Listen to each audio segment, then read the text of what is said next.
have power plants working for less than 200 hours a year. I mean, a year, not a day, a year. And so you understand that having this figure in mind, I mean, that means that those power plants are not functioning very well, and it is not rentable for the companies.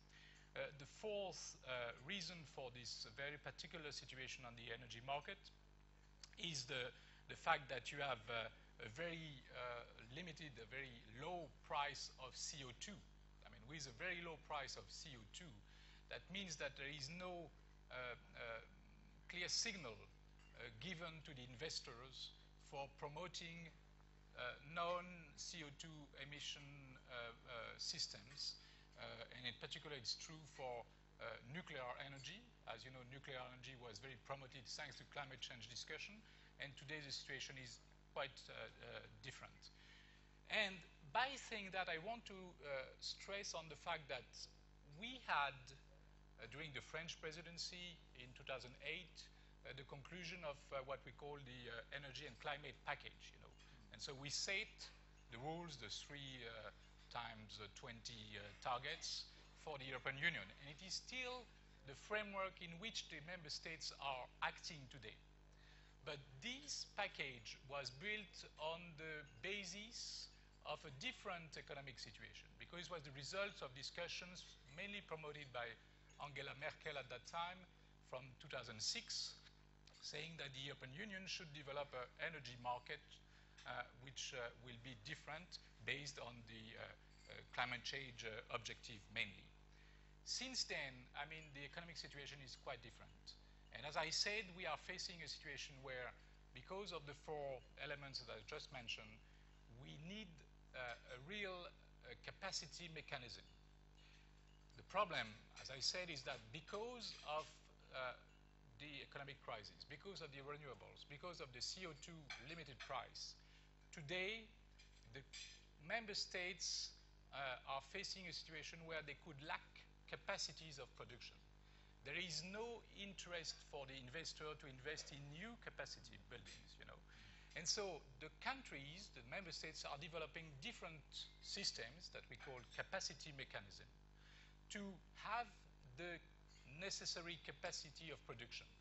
Let me give you an example. The Swedish authorities, for instance, since they started to stop the nuclear energy development in the early 2000 years, they have developed what they call the strategic capacity reserve, you know, to face the situation where they could have a lack of capacity. If you take the UK, and it's a very interesting example, the UK, because as you know, the UK was at the origin of the liberalization policy in terms of gas, electricity in the EU. Today, the UK, for developing nuclear energy, is developing a new energy market design, I mean, with the energy market reform. And so they are promoting a system where the price will be, in a way, controlled with a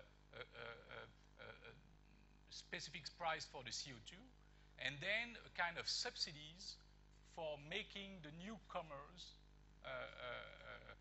having interest to come to the British market. I'm not sure to be clear, but you know what I mean. It's the fact that in the UK, 20 years ago, it was liberalization, and today they are promoting a system where the price will be more or less fixed by the authorities. And that's the discussion that they have, the British authorities, with the energy company like EDF in particular today.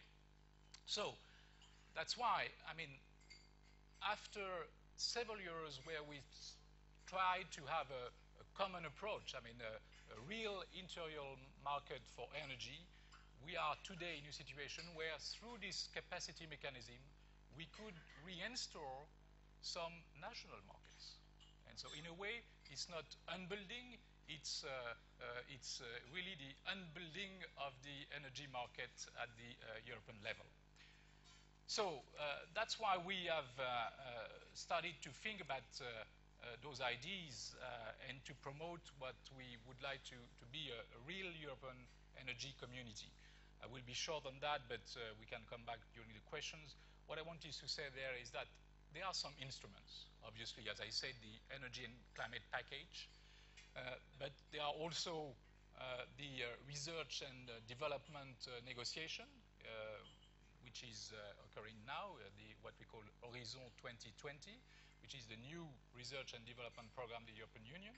And we think that we should give some ways and means to develop these research and development programs within the European Union. Obviously, on issues like electricity storage, for instance, today we have different programs developed at the national level, but not real program developed at the European level. Same for the shale and oil gas, because obviously that's a pity that today there is no policy at the EU level for developing shale gas, even though we see in the US that it is transforming the economic situation. So we should do something probably at the European level. It will be certainly easier at the French level only. Third, we have the discussion about what we call the Connecting Europe facility, which is the interconnection systems that we have to develop at the European level as well. And so those different instruments do exist today, but we should give some real budgetary means to develop those instruments. Last but not least, we think that we should also have a real ambition, a real external ambition. We should develop new routes, as you mentioned. There is Nord Stream on the north. There is what we call the South Corridor in the south. And you're right. I mean, TANAP is in a way with what we call Nabucco West is a less developed Nabucco, but obviously it's the same route that we are developing today. We should think about new sources coming from the Caspian Sea in terms of gas, and one day coming from Iraq and maybe Iran. And we should also think about new sources in terms of renewables coming from the Mediterranean countries. I mean, there are some projects, and Jean-Louis Guigaud knows that perfectly, in Morocco, in Algeria. And so through the European Directive on Renewables, there could be some ways to attract these new sources to the European market. And last but not least, I think that we should develop a real relationship with the different providers of gas to the European Union. But I think that we should certainly not have the feeling. I mean, there is a lot of discussion about what we call a central agency for buying gas. You know, you've heard about this idea, which is intellectually a very good idea, but practically, I don't see how it could work really, because who will discuss on behalf of the different companies? Who will decide on the price, on the quantity, for which destination? You know, and so I think that it is something that the operators should continue to do in connection with the European Commission and with the different member states. But if you look at the crisis which occurred in January 2009 between Russia and Ukraine, I mean, no consumer in the European Union suffered from lack of gas. Not because we have an agency or because the European Commission took care of that, but because the different operators together, could be Eni, E.ON, Eurgas, GDF Suez, talk together to see what they could do in terms of transforming certain plants from gas to diesel, using some reverse flows between different countries, using the storage of gas, using LNG, but only the operators could decide that because they had the different instruments, the different tools to decide. So that's a point that I wanted to raise at the conclusion. Comments, questions? Please, Hassan Turunç.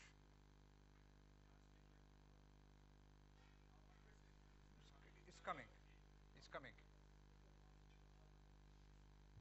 Hi, my name is Hassan Turunç from Oxford University. Thank you so much for excellent presentations. My question to Mr. Hackman, it was interesting you mentioned about market liberalization, about energy. I was just going to ask, there is a huge rapid urbanization in Turkey, growing middle classes, rapid industrialization, and huge demand on energy in Turkey. I was just checking EPDK, and it gave me, in 2012, we spent 40 billion cubic meter of gas and consumed 43 cubic meter only in 2012. So there is a growing demand, which puts huge demand on the energy. And then Turkey is trying to renew this by water or other alternatives. So is it time for Turkey to maybe look for other alternatives? And the other question you mentioned about electricity that plays a crucial role. But I checked, it's actually there's an excessive reliance on natural gas. Excessive reliance on natural gas to produce electricity in Turkey. Do you think that's there's a need for balanced mixed energy in Turkey policies? Thank you. Any other questions, maybe in the sense? Something to say? Yes? No? There? Please, go ahead. Thank you. Starting with your second question. Yes, Turkey needs to develop its own resources above all. What are these resources? Turkish hydro potential is at the moment utilized to, if I also consider the plants licensed and under construction and so on and so forth, roughly 50%, 50 to 60%. So there is another 40% potential to be developed. When talking about wind, it depends what you deem feasible in wind, but when we are talking about grid parity, Turkey is developing almost its whole potential, which will be online in the coming 3 to 4 years, so until 2015. At least the sites which don't need additional subsidy. So when I'm talking about grid parity, this will be done with existing technologies. The technology is developed, there will be more sites. Another one is solar, where Turkey is, and Turkish government is, to my opinion, rightly so, bit reluctant to step into in a big scheme. Because it is expensive, the technology is developing, and any technology what you install today in 3 to 5 years' time, it can be a very old and very inefficient technology. Why to invest in that, and so on and so forth. So I don't expect in the next 5 to 10 years a considerable addition of solar power, and what remains is the Turkish lignite. Difficult fuel, in every aspect difficult, but still, Turkey has this, needs to develop those with technologies which can overcome these difficulties. Also, what environmental and climate change aspects are concerned. So this is something what, in any case, needs to be done, and Turkey is trying to push the whole Turkish energy system with all the players, government, regulator, private sector, and so on and so forth, into that direction. This is a must for Turkey. Dependence on natural gas, this year's number will be in power generation around 45%. It will be a little less than last year, but close to 50%. Here, I'm not very much concerned about the physical supply to Turkey. As I just mentioned, Turkey is surrounded with gas, and Turkey will always have the physical supply. When we're talking about a bridge function to Europe, Turkey itself will have the supply. But what concerns me with gas is gas prices, at least long-term ones, are still closely tied to oil prices, and they are volatile. And if you think about electricity as a major input to the Turkish economy, industry, and so on and so forth, and where you have unforeseeable price volatilities, this makes your economy suffer. And this is my point where I think not the physical supply, not the price levels, but the whole volatility in the prices. And this is one reason where Turkey really should try to decrease the dependence on natural gas. So, any other comment? To finish with, maybe, Mr. Mano, where is the opportunity for France and Turkey really in this picture? The challenges are there. The figures point out to something which is more or less clear. The need for energy and diversification. All right, okay. But the opportunity should be, by definition, requiring short-term and tangible steps to take. So where will it be, very briefly? Yeah, very briefly. I think the first point is we mentioned this morning the different chapters of the accession negotiation. I personally think that opening the energy chapter would be very useful, obviously, even though Turkey has already started to develop its own policy according to the energy chapter, which is very good, but I think we should give this signal. That's very important. Secondly, I think that you raised the question of the energy mix, and I think it's an issue which we can share between Turkey and France, because in France, as you know, we are starting to open this debate on the energetic transition. We were very dependent from nuclear energy, but we are developing new sources today, especially in terms of renewables and in terms of gas as well. So I think that it is something in which we can probably talk together. And I know, for instance, that Tractebel Engineering is working on hydro, on renewables. And third, nuclear energy, obviously. I think that having spent some time at these discussions between France and Turkey on nuclear energy for several years now, I think that there is an opportunity for working together as well, because obviously nuclear energy is today still an asset from the European countries. And just to give you an example, when we decided to give the membership to Lithuania in 2004, we asked this country to close its old nuclear plant in Visaginas, you know. But we didn't propose at that time to Lithuania an alternative.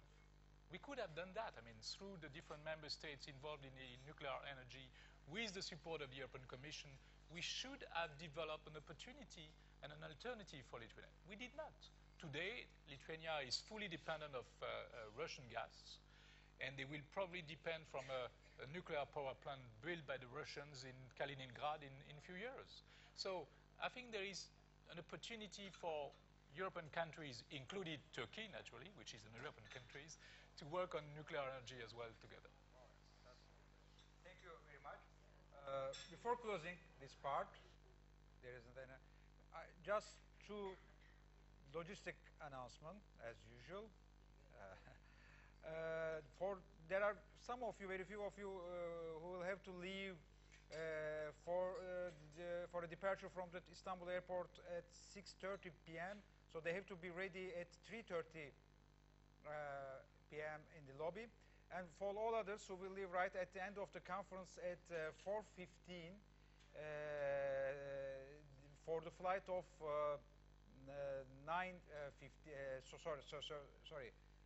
7:15 p.m. So they will have to be ready at the lobby right after the conference at 16:15 or 16:20. I think it's very clear. To be even simple, another timing, at 2:15 p.m. there at the, on the scene, we will have a picture with all the participants to the conference. That is even more clear, I think. So thank you very much, and bon appétit.